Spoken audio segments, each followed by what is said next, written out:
Davy, here. Actually, from the University of Davy, and it's really a pleasure for us because I just heard that you were maybe the main initiator of this kind of conference, right? I think yes. 2005 or I don't know. 2005, yeah. And I think it's a really great opportunity for all the students just to see what is now. Maybe not. We will see. But yeah. Thanks a lot. Okay. And the topic or the presentation will be about discrete fracture network modeling of hydromechanical properties of fractured rocks. And John, you enjoy your talk and we're looking forward. Yes, thank you. So the lecture is about DFN methodology. You know everything about DFN, I think, now, at least fracture. And but DFN methodology is different. It's a different point of view from that of Marco, for instance, in the sense that we start from geology and we end up to some human concern, which can be the risk, which can be anything. But in any case, it's related to prediction. But it's good to have in mind all the models that Marco presented. But now we will add some geology in these models. So it will be different. So the DFN methodology, the DFN is not new. But the methodology is rather new. And the real methodology, I mean. And we are working on in a group with a joint laboratory with a company, Itasca, and we have many people, including Sylvia, which is around there, who work on making this DFN methodology. Okay, so it doesn't work. I will do it like that. Okay, so I have different possibility because it was drawn from a teaching course, but I will now go through everything. Okay. So the first is the DFN methodology itself. So the first is the status, which is something that you have to consider when you are doing your work. The status of model versus reality. Okay, so here you have the reality. This is a picture that I take just here. Okay, so you have the fracture, you have everything. And what you see is some sort of complexity. And of course, in the models, you have a different view of that. So that is not that. So if you look at that, you say, okay, the model is not the reality. And you are right about that. But the point is why you do a model and how to do that.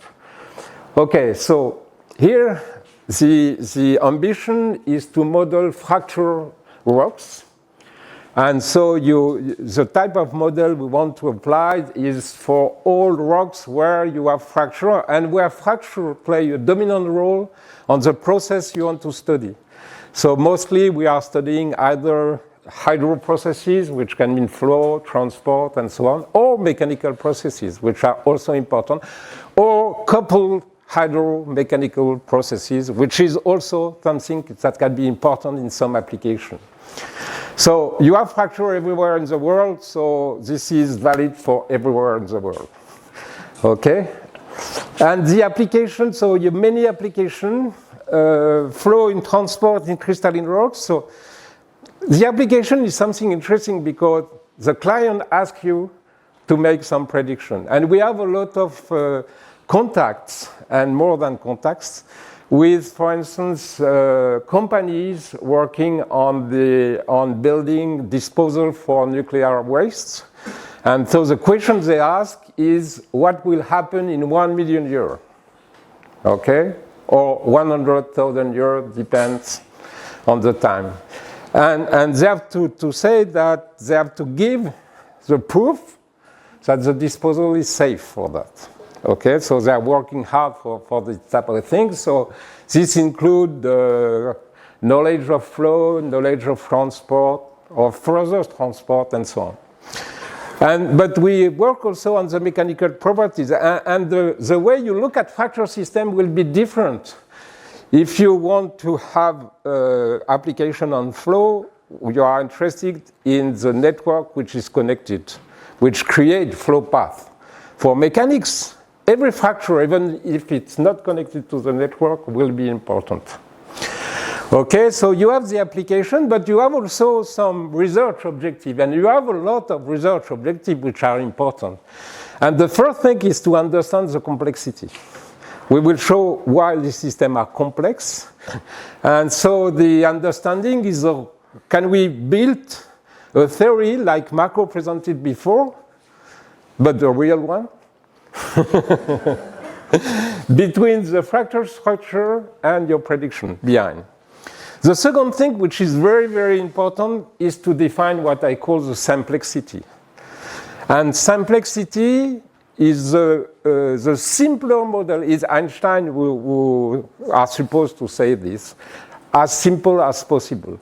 So why you need simple model is because you limit the number of parameters. And the prediction, the best prediction you have is when you have a small number of parameters. This is a theorem, which is a Bayesian theorem. If you have a small number of parameters, you can calibrate your model easily and you can make prediction.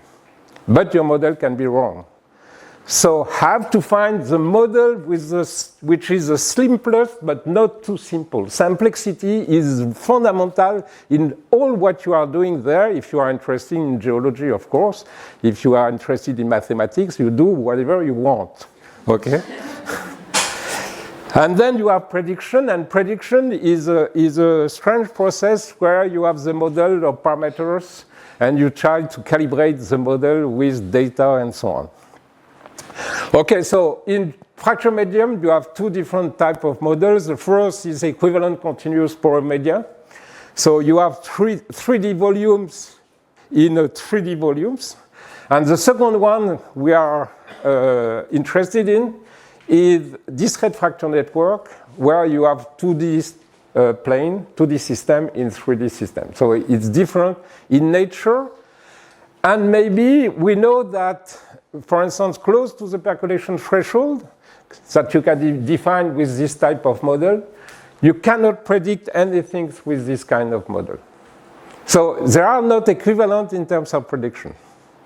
And they are not equivalent in terms of calibration, which is one thing which is important in the system.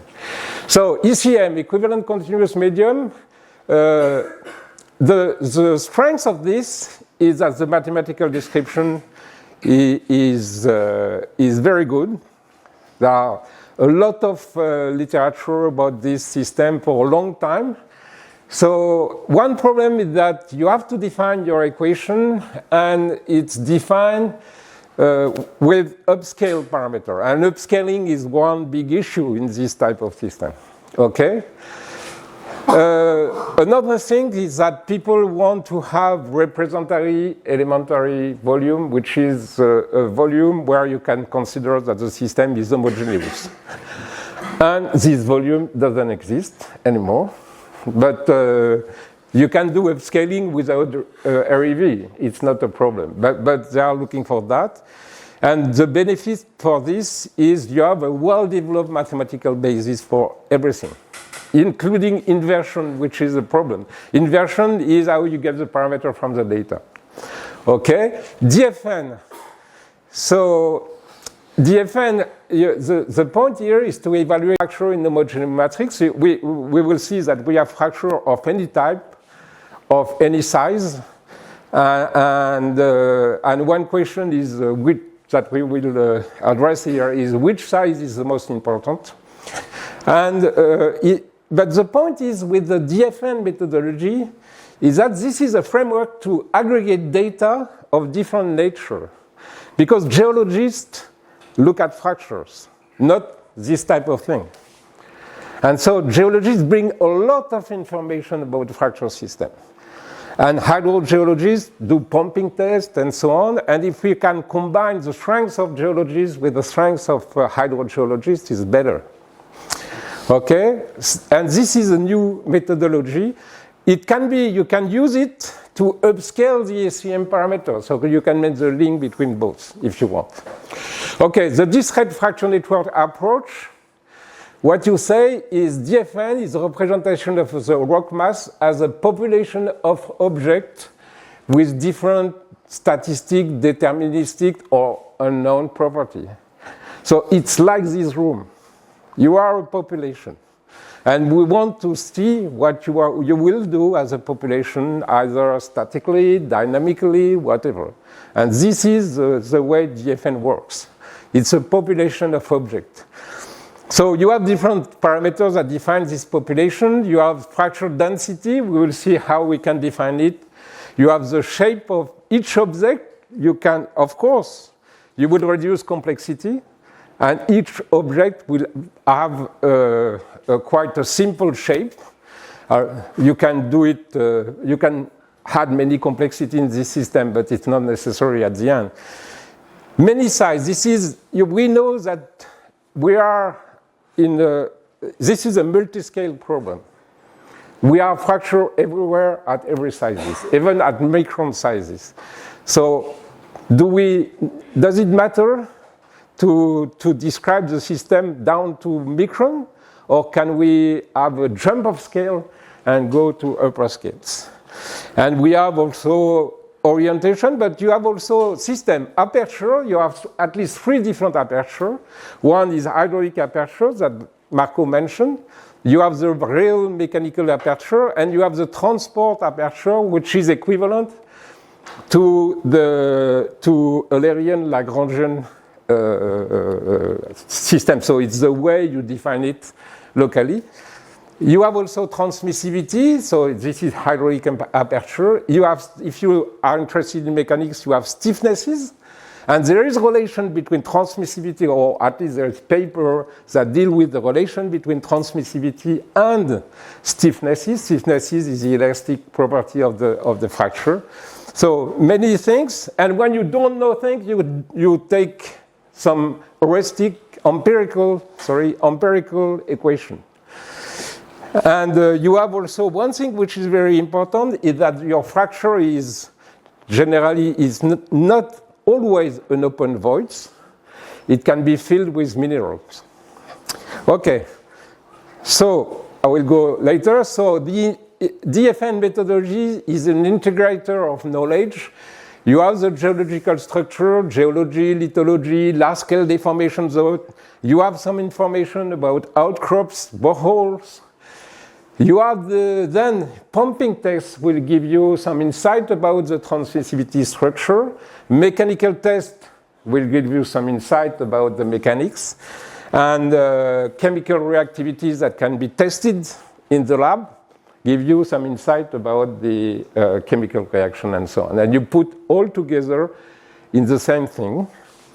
And the second thing is that you have fundamentally, and this is true, I think, for many geological problems, we are fundamentally underdetermined. So if you look at the volume of things, you have some information about boreholes, you have some tunnel, if you have the chance to have tunnel and to map into the tunnel things, you have outcrops, and imagine that you have a set of boreholes, each 1 kilometer long, and one borehole every kilometer. You have spent a lot of money for that. And for what? What is the resolution of your problem? The diameter of a borehole is about 74.5 millimeters. It depends on the borehole, but this is standard. And you have one borehole every kilometer, so the resolution is 10 to the power minus 4. Nothing. Nothing. Of course, you can increase it if you believe that there is well-to-well correlation, as they do in sedimentary basins. But in fracture system, I know at least 2 examples where we have correlation, and many where we have no correlation, the rest. Okay? So this is really terra incognita, the underground. Okay, what is the required resolution? When you look at some data, for instance, in tunnels that we have a look on. We go into tunnel in Sweden where we can measure the different flow in different places. And what we see is that we have about 10 main flow entrance for each kilometer. And the flow is concentrated in a very small fracture of less than millimeter of aperture. So you see the type of resolution you have. So can we find this with models? No way. Okay? But can we predict other things? Flow channeling, upscale permeability, upscale transport properties. Yes, that's the challenge, the real challenge about that. Okay, so the second thing is that DFN model is something in the middle between determinism and statistics. So statistics replace the lack of information. Okay, so this is a way. So deterministic here, this is one example where you have this big shear zone. It seems deterministic, but actually it's not really. It's an interpretation of geologists. But you have the number of data is so small that you have to believe geologists. You cannot do otherwise. So what you define with that is the deterministic structure. And another thing which is important in the system is the geological domains. So geologists say, okay, I have a certain lithology, I see a density of fracture in this system, which will be different from above or below. And you have to consider different statistics for the different domain. So we never question the definition of the domain. This is the responsibility of geologists, but this is important. And then you have statistics in this system, fracture sizes, fracture orientation, fracture properties, and we define the 3D statistical fracture domain, which is one base of the DFN methodology, with different rules, and we will come back. Then you have everything here, and you do some realization. So you have the statistics, and you go to the generation of a DFN or several DFN with different rules. But you don't know all the rules. So you have many possible models, and at the end, you have several realizations of the same place. And you have to do prediction with that. Okay?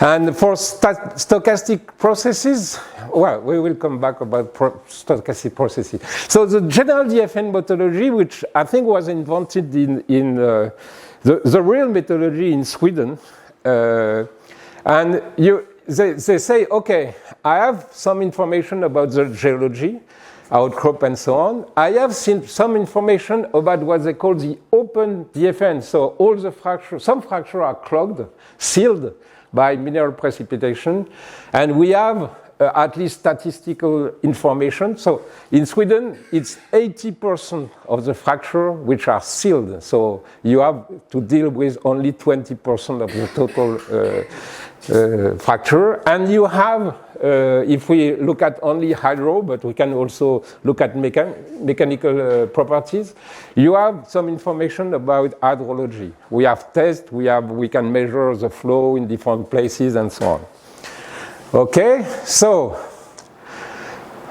data interpretation. So we go back to geology. And this is important because otherwise you do a model which is not relevant. But we can play with. Marco is playing every day with the model which are totally irrelevant. Okay. So this is not a problem. And this is, I will say, this is important because it fixed my culture about the models. And this is when I want to pick up a model. So first, look at the reality and don't apply a model to any kind of model to the reality. Try to think about what is the best and so on. So data interpretation. So here is the DFN. I don't know why I have this slide. Blah. DFN realization. So the simple model is what we call the Poisson model. So Poisson, you see in the previous lecture what Poisson is. It's that you randomly you have a random system, but with a given frequency. Okay, so it's and we know all the statistics. So what is Poisson-DFN is that you define all the statistics about the fracture, orientation, sizes, and so on, and you put one fracture into the system. You put a certain density, but you have no memory. When you put the next one, you forget what you do before. Okay, so you put at random in the system all the fracture. So this is one possibility. You can generate different realization, and you will, of course, you can end up to different results with that. So at the end, either you average the different result, or you consider the extreme if you are interested, for instance, in risk system. This can be done. So you have multiple support for your information. You have outcrops, where you can map the fracture. So in Sweden, for instance, we have outcrop where we map every fracture which are larger than 50, every fracture trace. It's not the fracture itself, it's a trace of the fracture. With the smallest one is that length, and the largest one is 10 meters. And in one outcrop, you have I would say 100,000 fracture. So you have it's important to have PhD students to do that. No, I'm kidding. I hope you will do better. So you have here, and then this is generally 1D or 2D information, and you have to go to 3D. The real world is 3D. Don't do model in 2D. The real world is 3D, okay? And then you go to 2D, and what is more important is you have some scaling model. So how you go from a limited scale range information to a large scale range information. And the scaling model are critical for that. Okay, so certain definitions which are important, for statistics at least, is the density distribution. So the density distribution is the only thing you can rely on for statistics. So if you take, for instance, here I have the density distribution defined for 2 parameters, or for 1 parameter, you can do the same, or for 3, for 4. So it's the number of elements that you count for a small range of parameters divided by the range.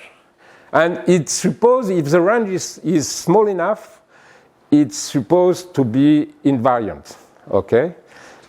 Actually, it's not, because you have some resolution effect, okay? If you have only one fracture in your range because it's so small, it's a difficulty. And the second thing, which is the one very important difficulty, is that if you have many elements, you have to select fracture which are in different range, and it's additive. It's not, you cannot choose, it's totally additive, and then you reduce the number of fracture, and when you end up to 1 fracture or 0 fracture in your range, it doesn't mean that the n equals 0, it just means that you have a problem with your data.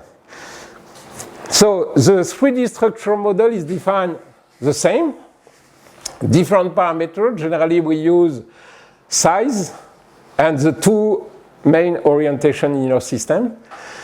With that, you can define different parameters. The first is the number of fracture per unit volume, which is the integral of this. This is normalized by the volume of the system.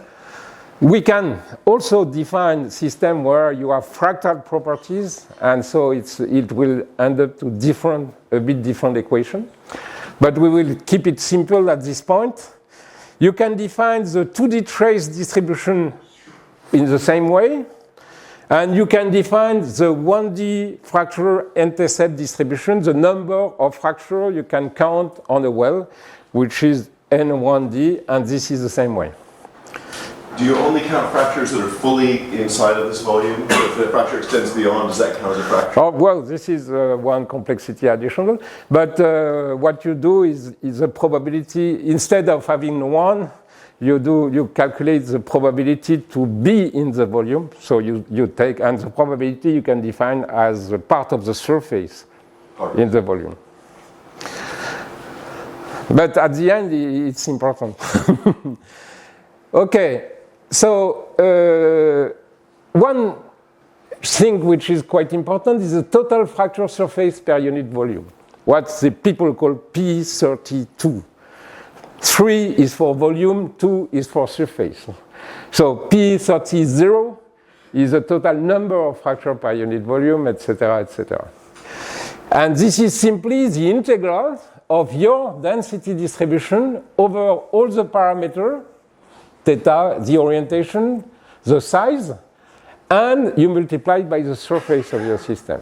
So if this is a sort of probability, then you see that a probability to have a fracture size, so this is related to the average of the fracture size to the square. Okay? And so you do that. You can define what is also interesting is the total fracture traces. So you take the distribution in 2D, you multiply by the length of the trace, and you have P21. You will find P21 in different papers also related to that. And the total fracture intercept along a borehole, P10, which is the sum of the distribution in 1D, and you do the integral over all orientation, all sizes, and so on. And of course, what will be important is to relate N1D, N2D, and N3D, because at the end, what we want is N3D. Okay? So how you go from N1D to N3D? So this is the easiest way. So what you have to consider, if you have a 3D system, you have to consider the probability for one fracture to intersect the borehole. Okay, so if the fracture has a certain size, the position of the fracture should be at a distance not larger than half of the size of the fracture, of the radius of the fracture. Okay, so if you do that, each time you have that, the number of intersections is a combination of the number of fractures in the system, the 3D, and the probability to intersect a borehole. One problem you have is that you have to suppose that you have a large amount of fracture and you have fracture down to micrometer. So if you do that, the number of fracture, and if you count all the fractures that intersect the borehole down to micrometer, you will find a number which will be very, very large and totally useless. Okay? Useless, but because you have not introduced the right thing. So it's important when you count the number of fractures to consider at least all the fractures that intercept either the full borehole or half of the borehole. Because you fix a certain limit of the fracture. You say, I will not count all the fractures that are smaller than that. Okay? And so this is a definition of how you do. A fracture intercepts the borehole if its center is at a distance less than a certain function, which is a function of the radius, L divided by 2, and the angle. Because if you have fractures which are parallel to the borehole, you have no probability to see it. So if you see one of them, it means that you have millions of them everywhere. Okay? So this is a correction which is called Terzaghi correction about that. Okay? And the other point is you see that to intersect, a fracture must be in a cylinder whose dimension here is the size of the borehole, but whose radius or diameter is the diameter of the fracture size. So if you do that, you see that the number of fractures is equal to the integral of N3D, the number of fractures per unit volume, multiplied by this because you take the volume, and the volume is the volume of the cylinder. So, and you end up to the conclusion that P10, the number of fractures along that system, is related, and if you have not this correction angle, it's totally related to P32, the fracture per unit surface. Because of that, because of the intersection probability. Okay? And this is normal because if you imagine that you have all the fracture in your system, you take a borehole, you will intercept many fractures, and the probability to count them is proportional to the surface of the fracture. Okay? So you have the exact relationship between P10 and P32, except the correction of angle. So you take the correction of the angle, and P10 is the sum of the fractures that intercept, so you take one for each of the fracture. And P32 is the same, but you take the correction angle, and PA is proportional to the cosinus of the angle. So, and you can have directly P32 with borehole information. So it's good. Okay, so we write a paper to say that the classical correction can be a bit complicated if you have a size distribution or a power law size distribution of fracture, but okay, if you are interested, you can read the paper.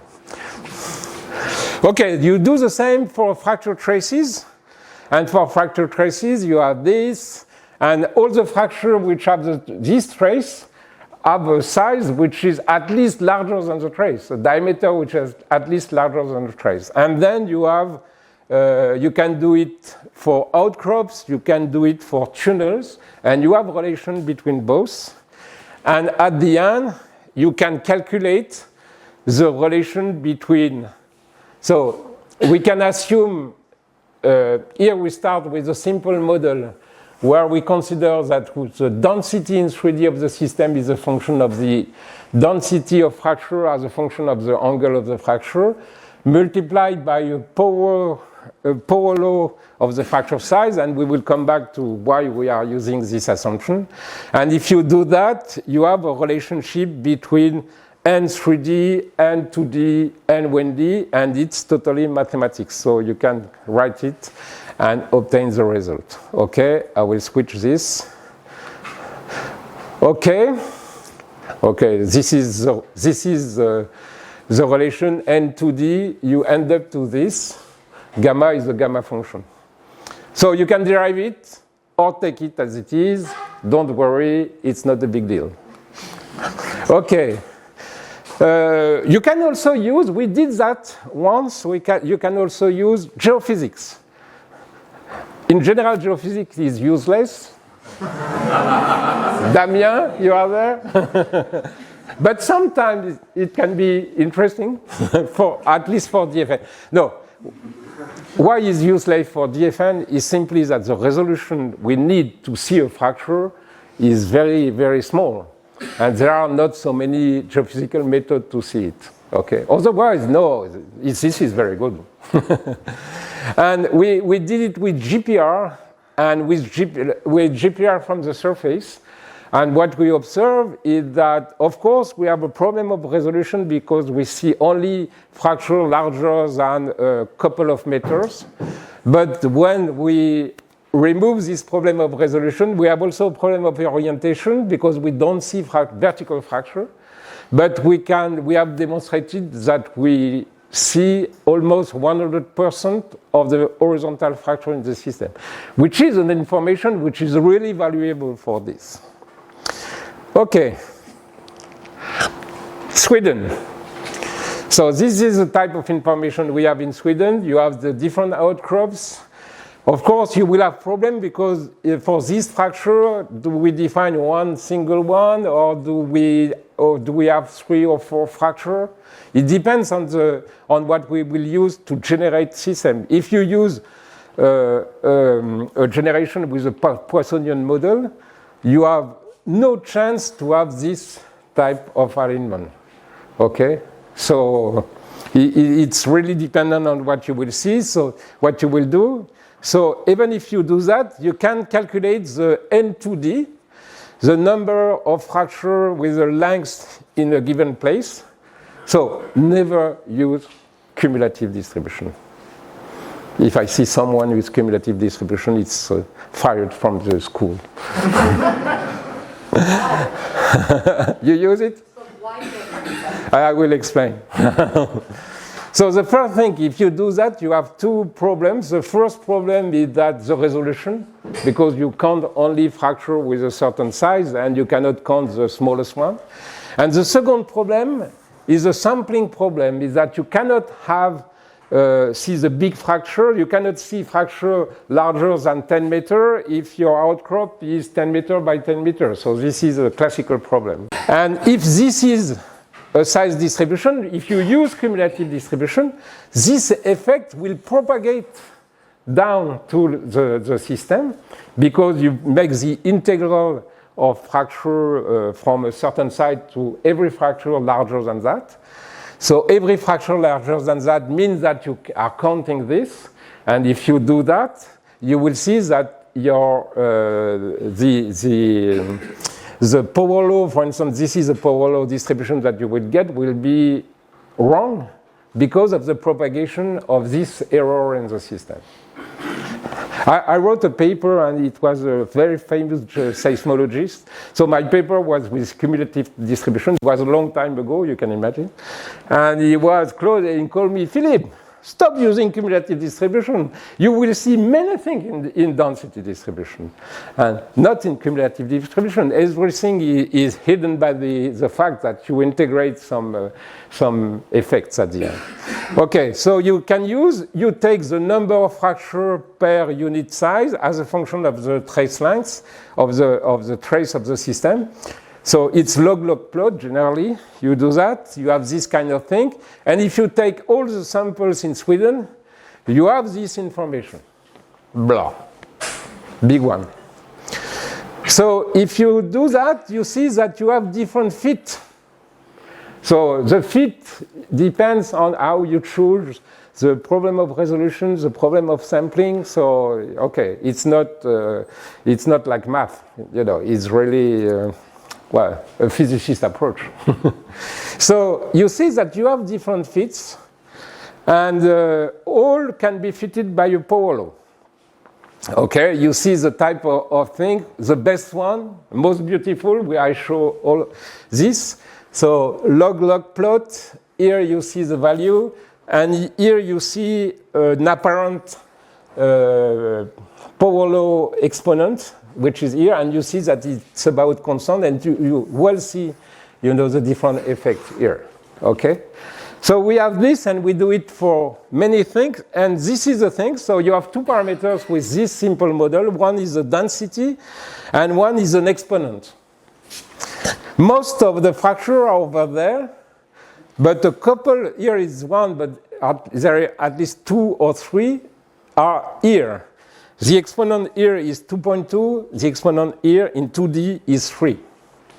Okay, so you have different things. Okay, and you see the difference. This is 2.2, this is 3. You see it's not the same visually. Okay, so okay, I can add more information because I have maps at different scales, and scale larger, 100 meters, 1 kilometer, and even the total Sweden you can put in the system. Okay, and these are the new value we add. So here are the two fits. Okay, the blue one and the black one. Okay, and you see that one of them is very good to predict the other maps. Okay, and this one will predict the other one is this one, the single one. All the other would predict a larger amount of fracture, which is not observed in the system.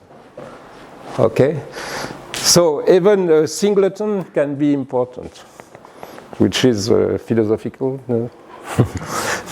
Okay, so you do this, and we identified 2 distributions. So the exponent of 3 in 3D is in exponent of 4. You add 1, it's very simple.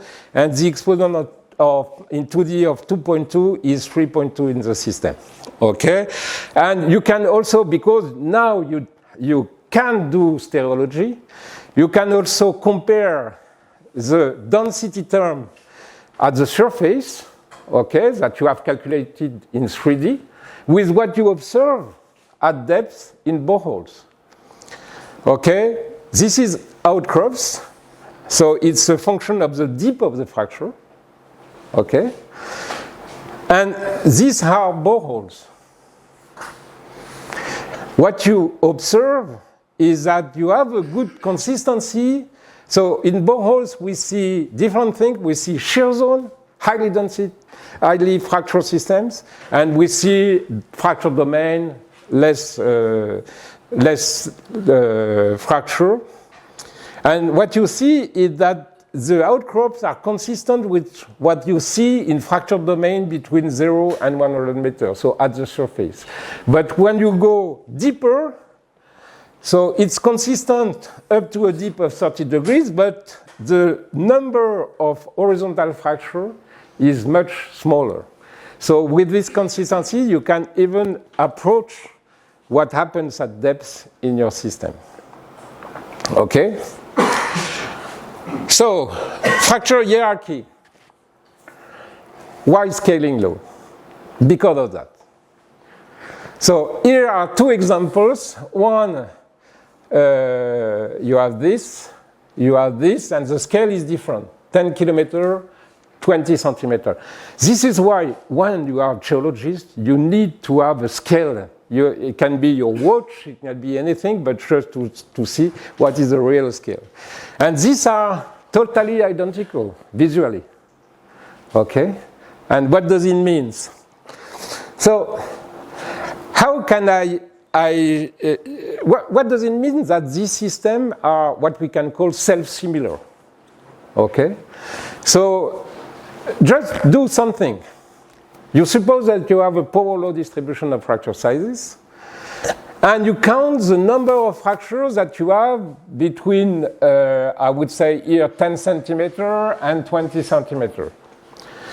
You have the power law distribution, and you calculate the number, and the number of fracture as a function of the scale is just the integral of your N3D. So it's only some integral of power law. So if you can integrate a power law, you can do DFN. Okay? And if you do that, you will find that this result, L is the scale of the problem, and you will see that the number of fracture is a function of the scale of your problem, power 4 minus A. So it's constant if A equals 4. Self-similar means A equals 4, which is a trend that we observe regularly. So the importance of scaling law, first, we can observe it by calculating one important parameter in the system. The surface, it was N3D multiplied by L to the square. This, which is totally dimensionless, P32 is not dimensionless, it's the inverse of a length. This is dimensionless because this depends on 1 over V and NDL. And this is called the percolation parameter. And if you are above a certain value, you are connected, a critical value.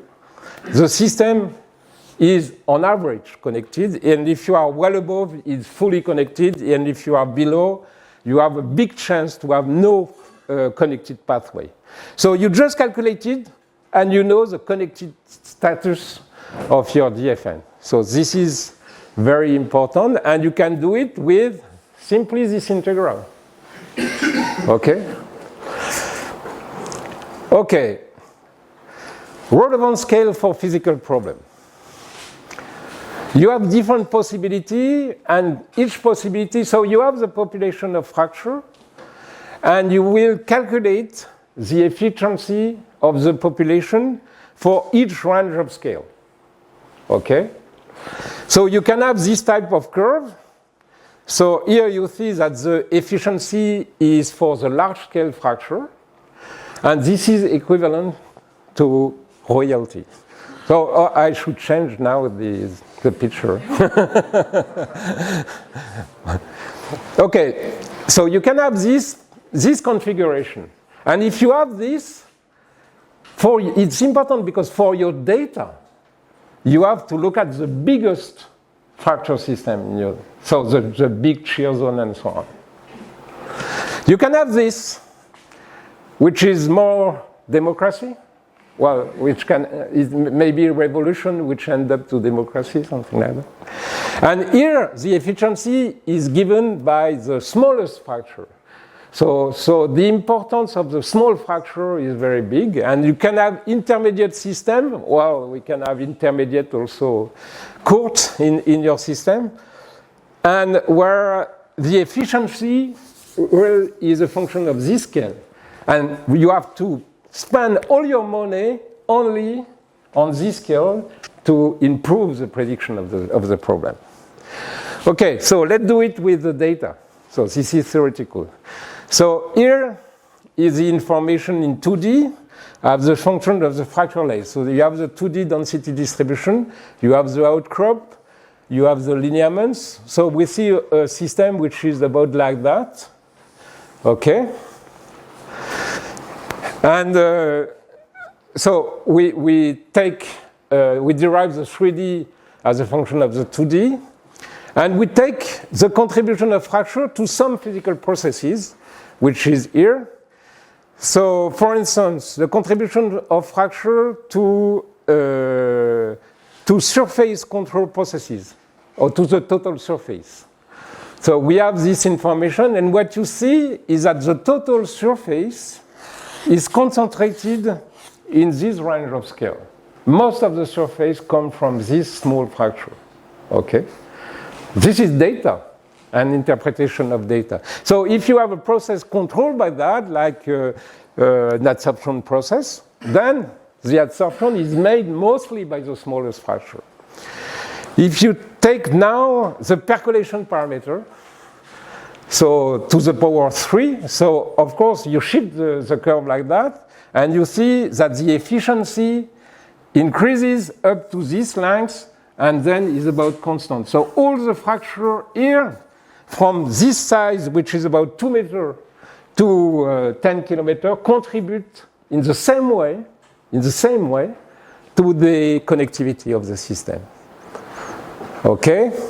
And here it's another example where we studied the mechanical property of a system, and with a fracture with a certain stiffness, we demonstrate that the efficiency is this function. And what we see here is that most of the elastic properties of the fracture system are controlled by fracture between 2 meters and 20 meters. Most of them. Okay, so if you want to do some mechanical experiments, then you have to do that. Oh, sorry, can we explain this? First thing, which time, okay? First thing, fractures are not Poissonian. I'm so sorry for people who use Poissonian model. Fractures are not, but maybe it's not, it's okay. Huh? But why they are not Poissonian? One thing, you can look at fracture, so you have here different fracture, and you look at the nodes. So you have isolated nodes, and you have X node when two fractures intersect, and you have T node when one fracture abuts on another one. If you look at this, the Poissonian system is over there, because you can have isolated or X node only. The chance to have a T node is 0.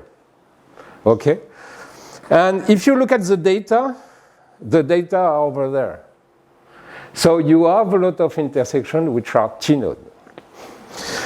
Okay, so this helps us to develop a new model which is called the genetic model. And the idea is to go again to the idea that the DFN is a population.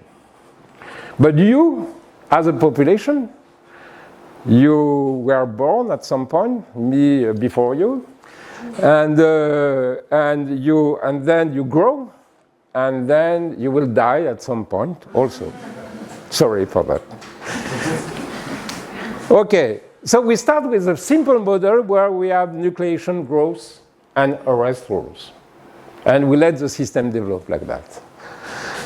If we have nucleation and growth, we can demonstrate like that if you have very simple growth law, and we know that, when you have a fracture, we know that the speed of increase, or fracture increase, is a function of the size of the fracture. And when you do this integral, you will find that you will become infinite in a finite time. And this is the reason why, when you do a crack of the system, you hear bang! And the bang is simply that the velocity is larger than the sound velocity. Sorry for waking up someone of them. So if you define it like that, one thing interesting is that you have a stationary distribution. Yes, it's stationary. It's not the same fracture at each time, but it's stationary. And the power law, the stationary distribution ends up to a power law, and the exponent of the power law is minus the exponent of the growth law. So by looking at fractures in a freeze system, the outcrop outside, you know the growth law. Interesting. But at some point, fracture must stop. Otherwise, we will have fracture everywhere with an infinite size. And here we suppose that fracture stops on another one with T intersection. And the rule for T intersection is very simple. It's a sort of hierarchical rule. It means that a small one will stop on a big one, which makes sense. If you do that, you can calculate it theoretically, and you end up to a self-similar distribution. Okay, for some reasons that I can explain if you want. And this is why we have this type of system. Okay, so we have data, we have the model, and what is interesting in this model, yes? But where the biggest fracture would then end? I mean, only one. This is a problem for only one. Yeah, exactly. Yes, but you stop it at some point. Here we create millions of fractures. Yeah. So we don't care with the one. Well, we have the possibility to slow down the fracture because there are surface processes, and when the fracture becomes, the surface will increase, then the velocity will decrease. But this is another type of thing. Okay. Okay, so we have all this data, and the good point with the genetic model is that if you have no data, you can replace the no data by a model which has been proven as a model which works. So here's some example of this model. So here the collision. So you have a nucleation at constant rate as a function of time, and what you see is that the number of collisions each time you have a fracture going into the other one increases and then decreases. So this is a big traffic jam at 6 p.m. in Los Angeles. Okay, and you have this kind of thing, and we look at when you look at the size distribution as a function of the fracture length. At the starting point is that, and then increase, and you end up to a system where you have two power laws. Okay?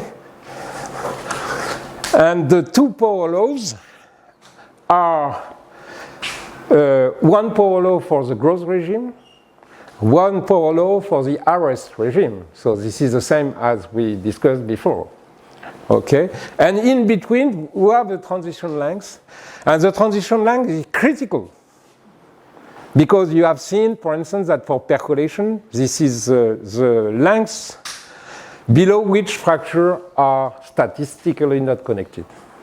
Okay, and you can calculate this transition length with any data in the system. So the genetic model has some importance. Difference with Poissonian models in the sense that it predicts less connectivity for the same amount of fracture, exactly the same fracture but organized differently. It produces less connectivity than a random Poissonian model. Okay, The second type of data, so I don't know when I don't know. because I want to go to the transport at the end. So, so I will be short. The second thing is about open fracture. You see, we have only 20%, 20, 25, it depends where. In the site, we have explored a lot. In this site, we have a database with millions of fractures, which is very interesting to develop models for that. Only 75 of the total fracture system is sealed, clogged. And the fraction of open surface, so we calculated here, you have the fraction of open surface, and you see that most of this is the fracture poles. So if you are geologist, you can interpret it easily. Marco, you can interpret this. So the fracture pole, so this one is horizontal, vertical fracture? Horizontal. Horizontal, yes. So most of the horizontal fracture are open, and we have seen that there is a relationship between what we are supposed to be the normal stress applied to each of the fracture, because we know the tectonic stress, so we can calculate the projection of the tectonic stress on each of the fracture. And you see a relationship between the open fracture and the system. But this is a relationship, this is the open fraction of the total fracture surface. It doesn't tell you anything about how this is distributed as a function of the fracture size. So then, this is a place where you do models. I will take 3 models. So you remember the fracture size distribution, we have the 2 power laws, which are observed and justified by models. And then we will do a first model, open model. So we say the big ones are all connected, not sealed, and the small ones are sealed with a certain ratio, which is independent of the size. Second model, small, big fracture, they are all sealed in the same way. Third model, you take it differently. No way. So I put it like that because one of our friends in Sweden, he had the information about the GEO-DFN, with the old geology, and for the hydro, it takes another thing which has nothing to do with the GEO-DFN. Okay? And we have also developed a model where you put fracture patches. So you consider that this is clogged, but at the end, you have also to distribute the total amount of patches in the fracture as a function of the fracture size. And the consequence of that is that if you calculate the percolation parameter, so we have exactly the same, so it's just the distribution is different. So the model where you distribute the clogged system independently of the fracture side is this one. This is the percolation which increases with the system size, the percolation parameter, and the gray line is the percolation threshold. Well, yes, for this power law system, the connectivity is reached for a certain scale. Also for a certain density, but for the same density, it's reached for a certain scale. But you see, this scale is 100 meters. But if you distribute, if you say, okay, only the small fracture can be sealed, not the big one, then you have the blue line.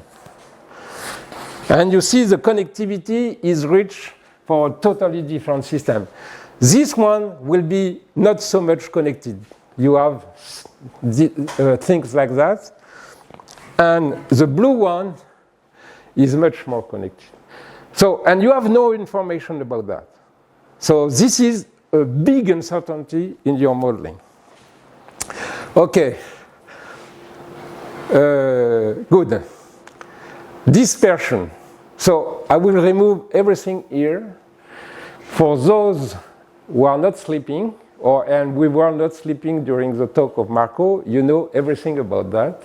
And I will calculate only with different model the travel time distribution. Okay?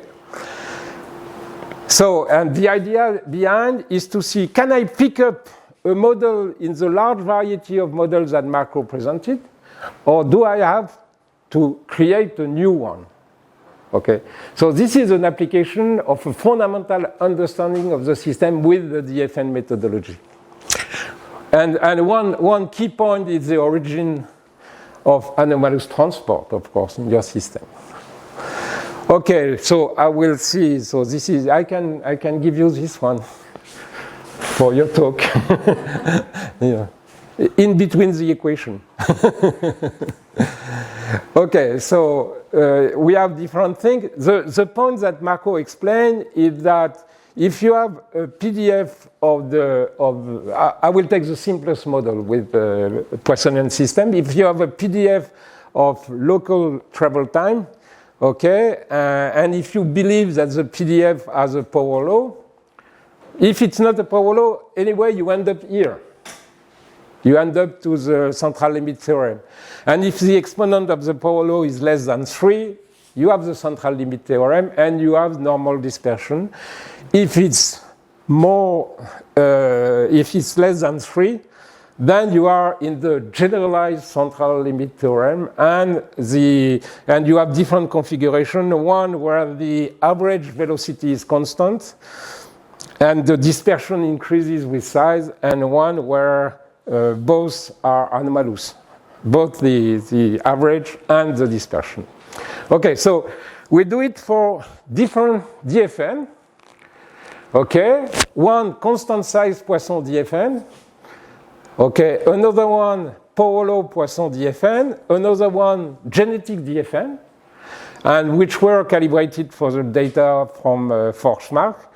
With a certain amount of open fracture. And the last one is what we call the hyper, where we have an open genetic DFN, but we have these patches in the system. So the system is really much, much more complex.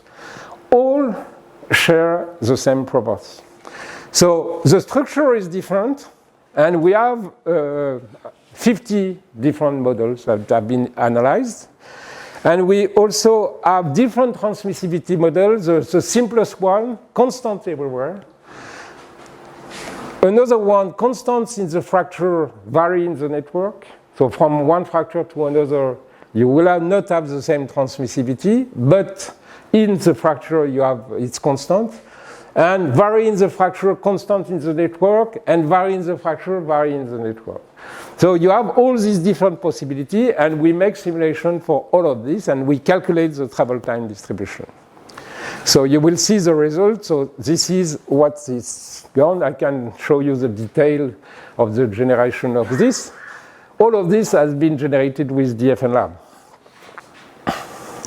Okay, so the idea is to say that the complexity increases like that. Another thing is, this is the second point. If you do calculation, spend most time to analyze the result of your simulation rather than doing the simulation. And you will obtain a lot of information about that. Okay, so we have a certain distribution of fracture size and orientation. We can calculate the percolation parameter, the DFN surface per unit volume, and we can calculate something. I try to get mostly the dimensionless parameter. So percolation is dimensionless, so it's independent of fracture size. And we calculate another thing, which is a flow channeling indicator. And flow channeling indicator is something very important. Here, it's the ratio between the total surface divided by the surface where you have significant flow in the system.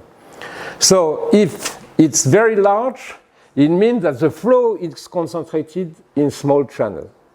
And this is one observation you can do. And you see with the different models, so here the color gives you the transmissivity model, the shape of the symbol gives you the structure models. And you see that if you start with simple Poisson models, you have almost no channeling. And when you increase the complexity, you increase the channeling. This is one information, only one information. We calculate the velocity distribution. So we have here, it's a plot between the probability distribution to get, and this is the inverse of the velocity. I take the inverse because this is a tail for long time, long travel time, and we are interested in long travel time. Okay, and here it's the Eulerian distribution, here it's Lagrangian distribution, and when you compare both, you have exactly the same relations that Marco showed before with the V. So you have a power law with an exponent which is changed by a factor of 1. But the aperture is changing, so it's not exactly in relation to each other. Okay, and then, so these are two characteristics of one simulation. If you look at the travel time distribution, so this is a probability to get one travel time, and this is the travel time divided by the average. And one observation we had is that we have, first, we can fit the first part with an inverse gamma for all the models. So we will discuss later about the pertinence of the inverse gamma for the short time. But when you fit the inverse gamma, you see that we have a break in the slope. And the long tail is no more belongs. No more. So for some experiments, you have a total continuity with both. But for most of them, we have a discontinuity and we have a power tail here. Okay? So the point here is that we can characterize all experiments by only 4 parameters: the gamma exponent, the long tail exponent, and the transition time divided by the average between the gamma and the long tail. Okay, so is the long tail, so you see the long tail is, the average is 1. The long tail is 100 times larger than the average. So does it matter to take the long term? Yes. If you look at the contribution of the long tail to the second moment, which is related to dispersion anyway, you see that 90% of the second moment, up to 100%, is taken by this long tail power law. If you take the average, the first moment of the distribution, it depends. For some of the experiments, especially the stars, I experiment with patches in the system that it's more 70%.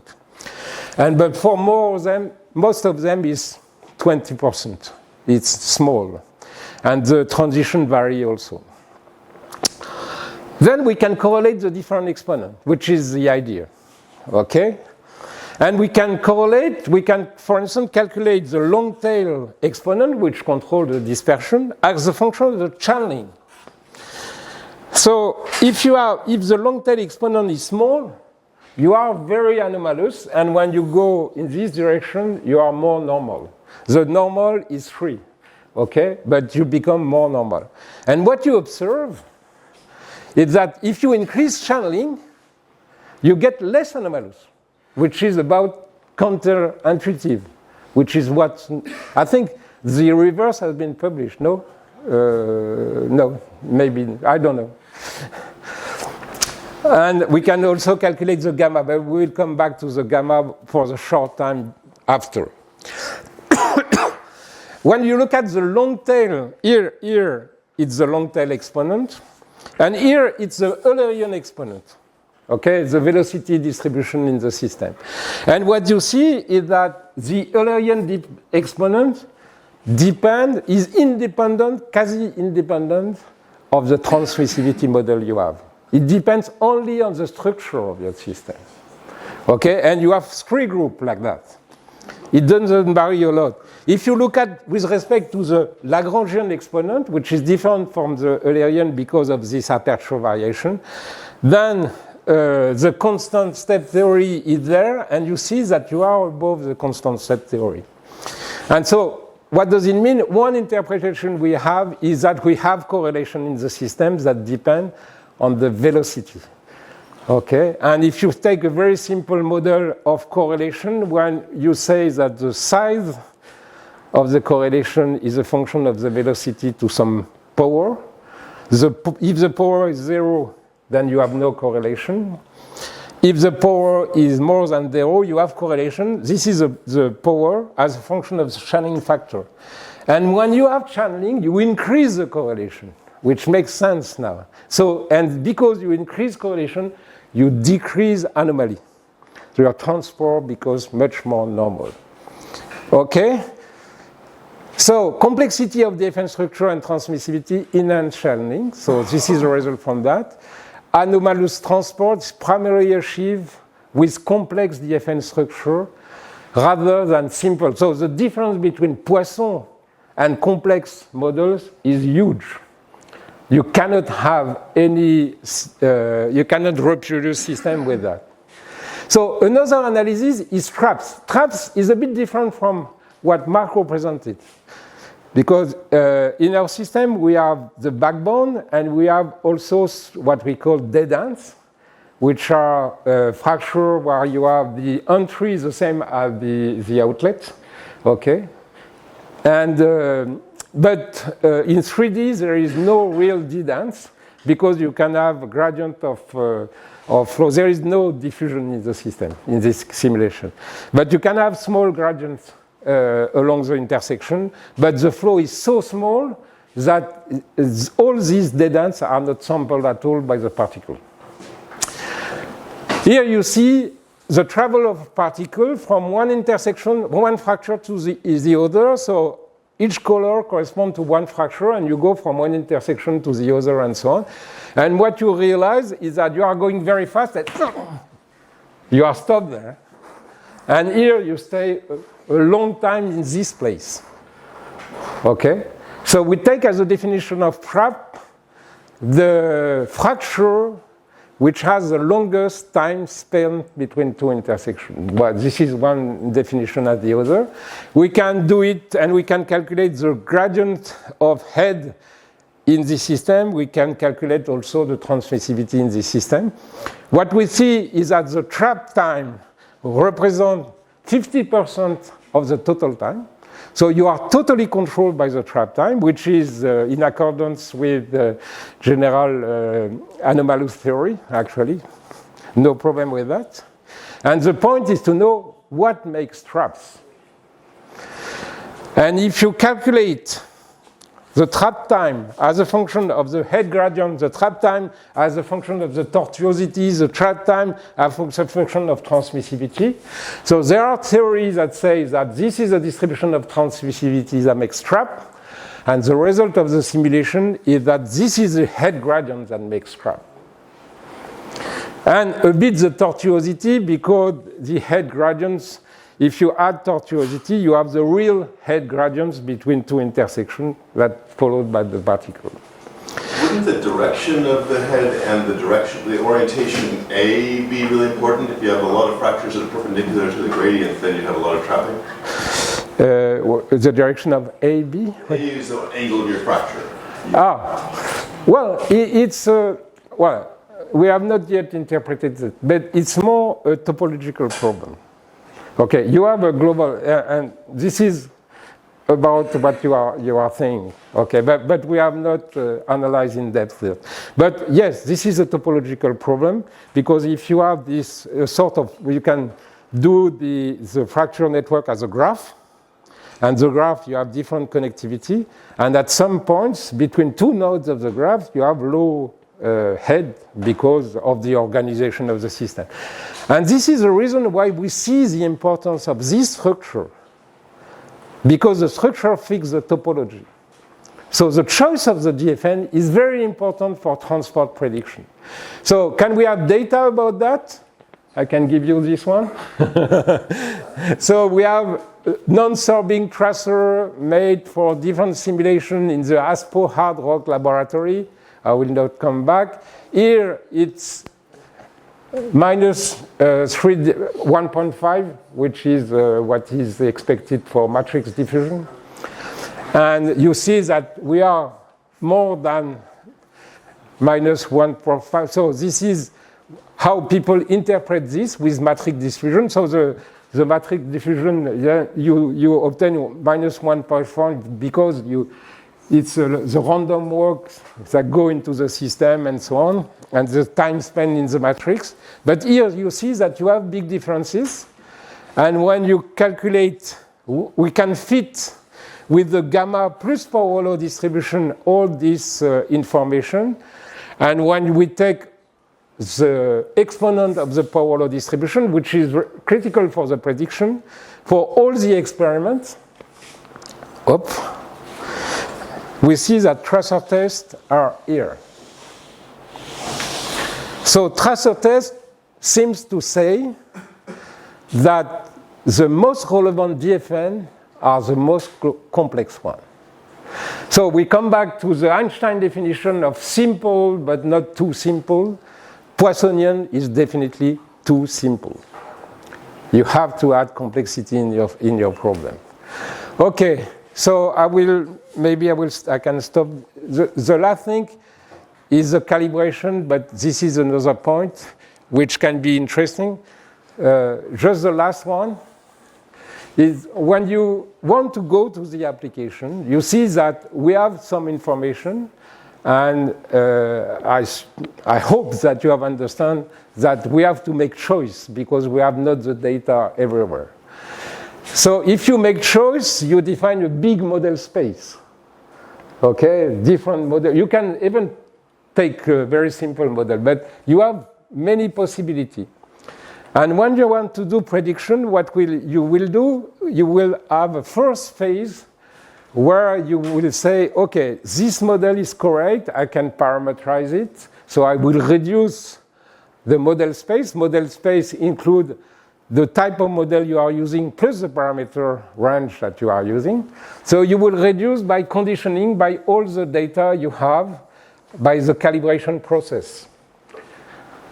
And then you make prediction, and 1 million years later, the model space increase again. And this is the best we can do for this. Okay? So one important thing is to consider the range of possible models when you calibrate them by data. Okay?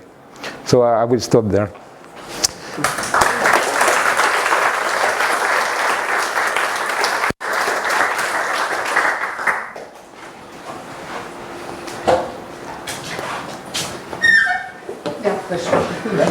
I have one question regarding the relevant size for the problem. So you mentioned the fractures, they have power law distribution. You have a very small fracture, you have very large fracture. Then you also showed some of the analysis of efficiency. Yes. And for some mechanical properties, it can be one mode or one pattern. For hydraulic property, it can be the other pattern. But for some problem, it's coupled. Yes. Hydromechanical or thermo-hydromechanical coupling. Yeah. Then in this case, how do we determine the relevant size? Because the small fracture can be important for mechanical property or maybe for intermediate size of the fractures. And then, but for hydraulic, it will be large fracture to control. So yeah. How do we? When you say couple, it's not enough for me. Because it can be coupled, it means that transmissivity depends on stress. But what you want to have is transport of fluid flow. So you are looking at some hydro problem. But you introduce the stress as one parameter of your simulation, which is what we did there. But when you have another, I will take another example, for mechanical problem. For instance, you have water, you have a seismic waves, then the seismic wave will induce a pressure diffusion, and you will modify the effective stress. So you have coupling process, but for a mechanical prediction. So it depends on the type of prediction you will do. It's not depend. If you have hydromechanical problem and you want to have hydro prediction, it's an hydro problem. Even if you have the mechanics inside, you see the point. If you want to look at rupture, if you want seismicity, whatever, it's a mechanical problem. And both are not similar in terms of the weight of each fracture of the population. But some of the flow properties the fractures, although they are small, although they are large, but they can be also dominant. And then, but in this case, if we ignore them, then it can impact the results. Yeah. And it's true that for some transmissivity low, when it depends on the stress and on the size of the fracture, which is the most important point, you will not have the same result in terms of deviant fracture. Yeah, you're right. It's just one example I put, but you can multiply the number of examples about that. Does it mean that we need to consider all the fractures when we do the multiphysics modeling? Yeah, but this is one analysis that you can do for each of the fractures. Yes? Can you comment more on why you use the inverse gamma for the short travel times? About what? Can you comment more on, so you have like a power law fit for long travel times and an inverse gamma for the short ones? Yes. Can you comment more on the inverse gamma? What is inverse gamma? It's the fit you had for the short times. How did you come to that instead of like fitting the second power law tail? Oh, we could have chosen something different, but the gamma distribution, you know what it is. Gamma distribution is the time distribution between the average time distribution between several events. So it ends up to an exponential.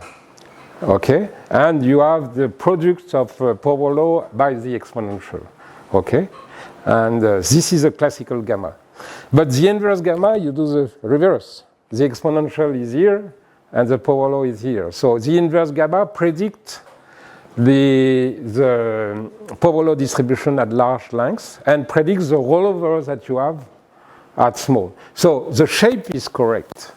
And the gamma, I use the gamma for some applications like the float distribution in rivers. And where I have a model, I develop a model, and inside it was an inverse gamma distribution. And after that, people realized that the inverse gamma is correctly describes the data, but I was thinking just only on models, not on data. So I took this because of these two properties, the rollover, which is important, and the fact that in the inverse gamma, you end up to a power law tail. And so you have only one model for a range of distribution. But the reason why we have an inverse gamma, either it's a mathematical convenience, I don't know, or there is some fundamental reasons. So maybe we have to find, because this is quite important, because this is a short time distribution, and for some of the problem, we are interested in the short time distribution because first time you have the pollutant arriving at home, okay, given by the first. So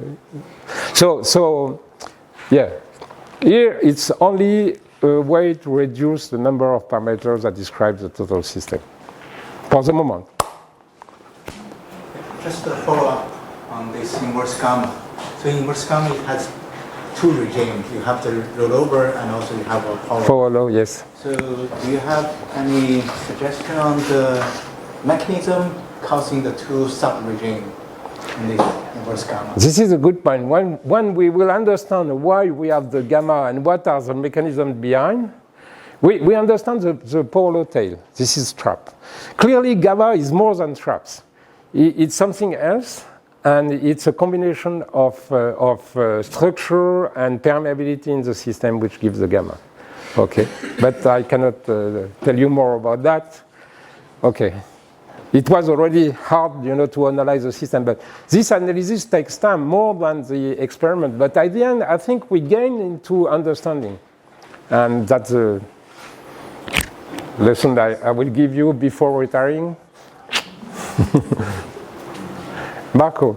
I mean, your short time machine does not really show power law because it's not even the order of magnitude that you cover with that, no? I think the gamma is really a convenient model, no? But not because of the power law. Well, if you have the power law, you cannot have the rollover. No, because in principle, you have the short, you have the peak, and then you have maybe 3/4 of an order of magnitude before you get the turnover, and then the tailing, you know. But it's not a power law that we have. Yes. I agree. If the gamma is not complete, you cannot say it's a gamma. Yeah, it can be log normal, but log normal doesn't work. Okay, I test. And the gamma was the only one. But the thing, when you look at, in the gamma, you have this kind of power law, but if you take just the slope, it's not the slope of the gamma distribution because, as you say, you are far away from the limit of the gamma distribution. But the transition is very abrupt. And one thing is that when you take the most complex system with what we call the high power with the patches, we have no gamma distribution. Only one single power law everywhere. I have one question. How important is the surrounding stress field in the matrix actually? Because they should also contribute a lot to the fracture, how the fracture evolved, right? If you have normal stresses, they are vertically or on a different way. You mean for the genetic model? Yeah. Well, this is what we know from rock squeezer. Okay, is of course that the variation of the size of each of the crack will depend on the stress. And it will depend on if it's mode 1, mode 2, we enter into the things. So you can simulate this. You can even simulate both mode 1, mode 2, mode 3 all together. But at the end, if you put a very anisotropic stress, if you are in mode 2, you will end up to 2 families. And what we observe in the field is that we have more than 2 families. Okay. And even if you go to the beach, you will see you have more than 2 families. So there are other processes, and the point is that you have processes that are efficient close to the surface, and processes that are efficient down to depth, and they are not the same. Emma is doing a thesis about that, the role of topography. Because when you have a topography, you create, it's like the tunnel wall. Around the tunnel wall, you have damage. If you have the topography, which is, it's not relief, topography only. The earth, the air. Then you have to have damage. And this is why we have this horizontal fracturing system in the system. So you can, of course, you are controlled by that. And you can play with that. One thing is that, okay, genetic model is a bit theoretical, I'm not sure it's a reality. So we don't want to be too realistic about that. But we have played with all these conditions. And as I said before, you can even say that if we have friction in the system, then the growth will vary with the friction. And yeah. So we have also a paper about the elasticity. Does it mean you at the initial stage you say that is now my initial stress conditions that control my distribution, or how you define it actually? Yeah, this is your stress condition. But in Sweden, the stress condition was 1 billion years ago. Okay. So we have some evolution of different kinds of stress. yeah. So I don't know. On my network actually, and then so Yeah. I see. Fracture is cumulative. You take all the tectonic events, all the system, and you add. Yeah. That's true. More questions? Time for the restaurant. One more? So regarding this growth law, Yes. so you have this incubation rule. Yes. Small fractures stop at the large fracture. Do you have some evidence in the Forsmark site or the Sweden? That this is the case? They have this kind of stopping phenomena. Yeah, but we have evidence when we look at the distribution, but actually now we consider the elastic energy for each of the fracture. So fracture stores some elastic energy in the matrix, and we consider the fracture which has the larger elastic energy. So it doesn't mean that this is the largest one, but because the elastic energy will depend on the orientation and also on the length, but not only on the side. So And also the matrix property, because for people in the sedimentary rock, the fractures can penetrate through the bedding plane. Yeah. The bedding is much larger. There is. You can add many different possibilities. But what we wanted to have is what we call an alternative model. So just to increase, the type of model range we can have in the system. And what people for this application are looking for is first to have alternative model, but also to have what they call the baseline model. The baseline is a model you believe in, and then you modify the things around. Okay? So I think we try to convince them that the baseline model is a genetic model, not the Poissonian model. But yeah, it's a long battle. Okay, then, thanks again.